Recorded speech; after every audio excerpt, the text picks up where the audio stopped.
What's going on, everybody? I thought I would shoot another video because I haven't shot one in a minute. Just do a quick little tour of my grow room and updates on how these aloes are doing that I did from a previous video. I'll put it up in the corner here.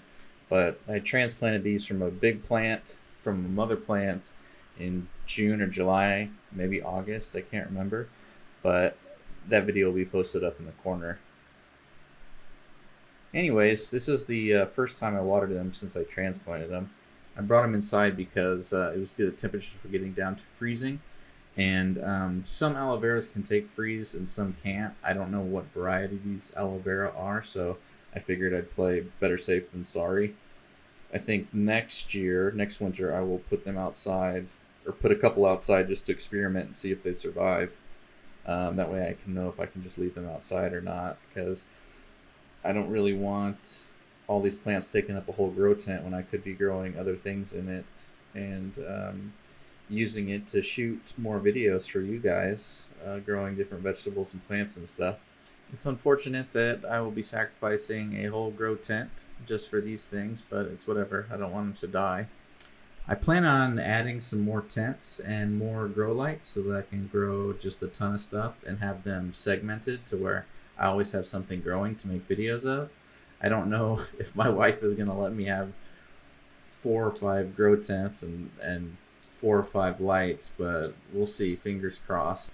I used to think something like that would make my electric bill skyrocket, but I've had these 2 lights running like 12 to 14 hours a day, and I haven't noticed a single increase in my electric bill. So I don't know. It must not draw that much power. My scientific measurement for amount of water that I put on these plants is about half a water bottle. So half a water bottle for each plant, and I won't water these again for another, I don't know, month, maybe 2 months. I might not water them again until I take them outside in the spring. One thing you'll notice that I'm doing is you don't want to use the whole half bottle of water at one time right on that plant, because what's going to happen is it's all going to run off the sides and run down the side of the containers, and it's not going to soak into the dirt. So you want to go back and forth, squirt some on one plant, go to another plant, let that soak in, and then come back, and you want to spray it towards the middle of the pot so that it has the least chance of sliding off down the sides. This soil is so horrible. It's so horrible and so compact. I regret using this soil. So it's even more important when you have really compact soil like these.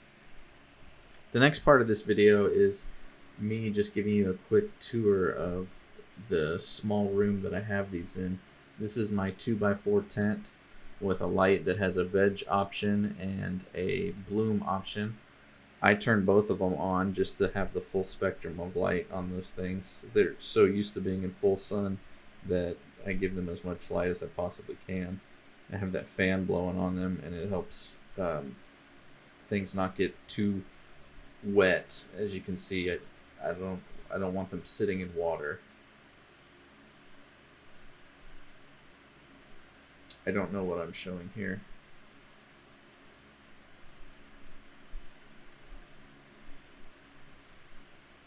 Oh, yeah, it's 79 degrees, 31% humidity. Usually stays about 80 degrees with a fan on it. As you can see, those back 2 left ones have done the best. I think they got the most sun, and that's why they're like that. But they're all alive, and they're all doing well. The next part of the video is my second tent. It is a 3x3 tent with a Viper Spectra light in it. Oh, there's my dog. He is my shadow. He follows me everywhere. I love him.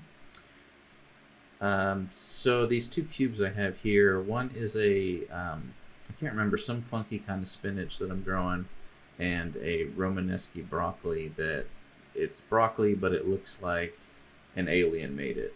I really can't wait to show you guys that video of it when it's all completed.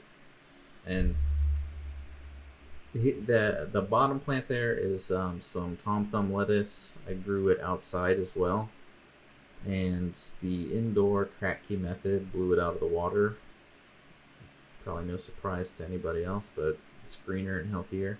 The plant I'm touching now is a green pepper plant, and it's just unbelievably healthy. Dark green leaves, and it's stocky and bushy just the way I want it, and it's not leggy.